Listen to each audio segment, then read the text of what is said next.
எங்கள் சொந்தம் பார்த்தாலே சொர்க்கம் சொத்தி போகுமே. எங்கள் வீட்டில் பூத்தாலே பூவின் நாயுள் கூடுமே.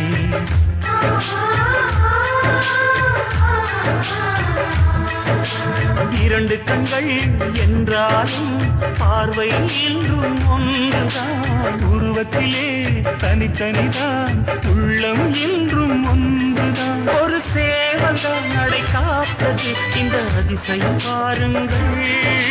கண்ணனை வாழ்த்துங்கள். எங்கள்